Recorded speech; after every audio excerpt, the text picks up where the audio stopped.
The program helped me transition, just getting me ready, setting those expectations in a way for what other people are doing in their role, how my role as a special educator is going to look a little bit different in a rural school district than it might elsewhere, preparing me for the types of things I need to do, being a case manager, helping students on the day-to-day, writing IEPs, all those things that we know we're going to have to do as special educators, but it's going to be different depending on the school district and the area that you're in. Being able to talk about an issue or a problem that you're having in school or that somebody else is having, to relay as much as you can about that and sit back and listen to how other people would approach the situation. But just listening to how they approach it can totally open your mind to different possibilities.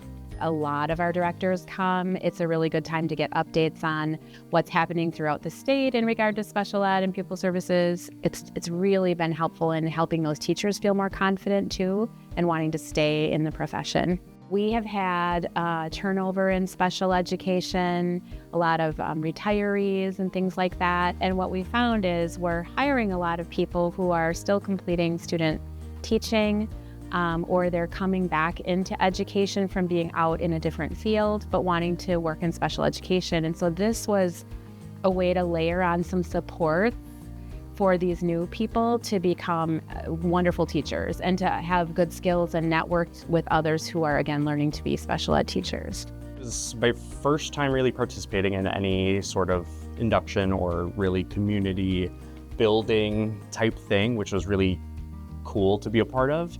I had my master's in special education already, which was really helpful, but I didn't really have that huge connection or that community.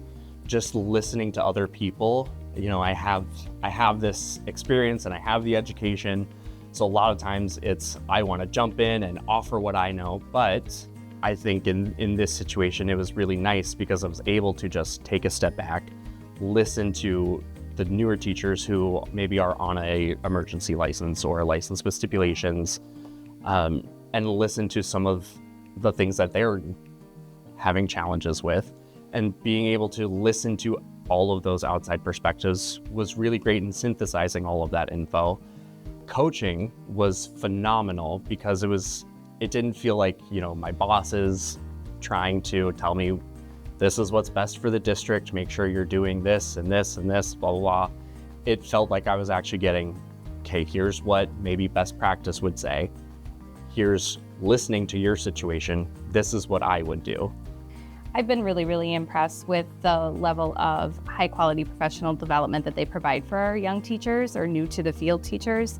A lot of information around high leverage practices, college and career ready IEPs that really, I think, sets up our brand new staff to really be successful right from the get-go. The program does a great job of looping us in to kind of explain what it is that they've been working on with the young teachers so that we can help support carryover and generalization and using common language to help support their learning. And I think it isn't just focused on just the nuts and bolts of like IEP writing, it's everything. It's how do you set up your learning environments? How do you build relationships with the students, with the families, with your colleagues and collaborate? How do you collect and use data to really create really thoughtful supports and plans for your students?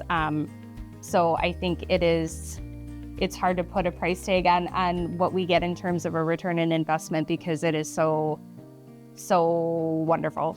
The networking. It allowed my teacher to find people that are going through the same exact thing she's going through and where to connect for networking. And that's huge, especially in the smaller districts. I service a very small school in the Northwoods, and sometimes there's only one special education teacher. So we provide them with a mentor attached to the school, but that particular mentor might not have any special education experience. So it gave my teacher a chance to connect with other special ed teachers that were learning the best practices and skills that they need to be effective teachers. They're teaching the same things and it's aligning with what I'm trying to teach as a leader within the building. So they're hearing the same message from me and from other professionals and leaders throughout the region.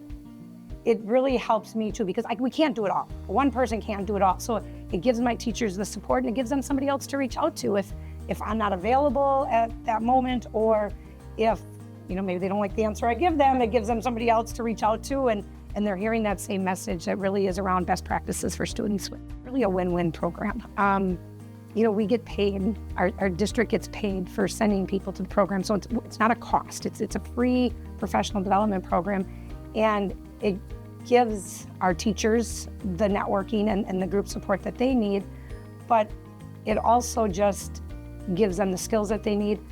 And I think sometimes it's hard, right? Like it's hard to find substitute teachers and it's hard. So you worry about them being out of your district, and it's really worth that investment, like to send them out to that and give them that opportunity to learn and grow within their own self